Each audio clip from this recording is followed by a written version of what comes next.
बहुत बड़ा जो इशू अभी बना है, हालांकि रास्ते की वजह से उतना नुकसान तो ठीक है, मैं समझ सकता हूँ, लेकिन जो सैलाबी सूरत हाल पिछले वक्त से जो बनी है, आपने देखा कि सबसे ज़्यादा यहाँ का एग्रीकल्चर उसमें इन्वॉल्व हुआ और सबसे ज़्यादा नुकसान यहाँ के एग्रीकल्चर बागबान के लोगों को उठाना पड़ा। मुझे लगता है कि नेशनल कॉन्फ्रेंस नाकामयाब हो गई है। अभी तक उन एग्रीकल्चर फार्मर्स का, या जिनके घरों में पानी भी गया, अभी तक उनके घर में कोई असेसमेंट के लिए नहीं गया। कितना नुकसान हमारा इस बागात में या जो ये हमारे एग्रीकल्चर सिस्टम में कितना नुकसान हुआ, उसका असेसमेंट भी नहीं हुआ है। नेशनल कॉन्फ्रेंस खाली दावे कर रही है, अभी तक कोई उस पर रिव्यू मीटिंग भी नहीं हुई है। रहा सवाल, आपने कहा कि जो रास्तों में जो हमारे सेब है या बाकी जो कश्मीर से चीज़ें एक्सपोर्ट होती है, मैं समझता हूँ कि कल आपने देखा एक पहल जो कि बहुत एक लोगों का सपना था, जम्मू कश्मीर की ट्रेन खास करके कश्मीर से लेकर कन्याकुमारी तक जोड़ना, वो सपना साकार हुआ है और जो मैं समझता हूँ एक बहुत बड़ी उपलब्धि है। आज सवाल आप तभी पूछ रहे हैं जब ये मुमकिन है कि यहाँ से एक,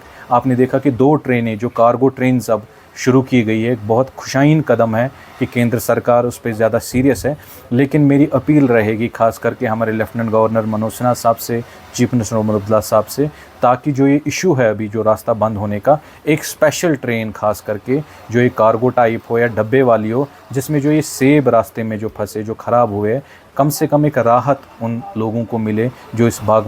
बागवानी के साथ वाबस्ता है। तो मैं समझता हूँ भारतीय जनता पार्टी लगातार इन मुद्दों को उठा रही है और आज भी हमने आपको देखा कि टूरिज़्म रिवाइव पे एक प्रेस कॉन्फ्रेंस भी दी गई और हम ये सरकार से ये मोदबाना गुजारिश करते हैं कि इनका ख्याल रखें, ताकि जो इनका रोज़गार है, ऑलरेडी कश्मीर में अभी टूरिज़्म की वजह से बहुत इकनॉमी ख़त्म हुई है और इसके बाद इकनॉमी अगर हमारी दारमदार है वो इसी एग्रीकल्चर पे है। तो कहीं ना कहीं इसको सीरियस लेने की ज़रूरत है और जल्द से जल्द इस मसले को हल करने की ज़रूरत है।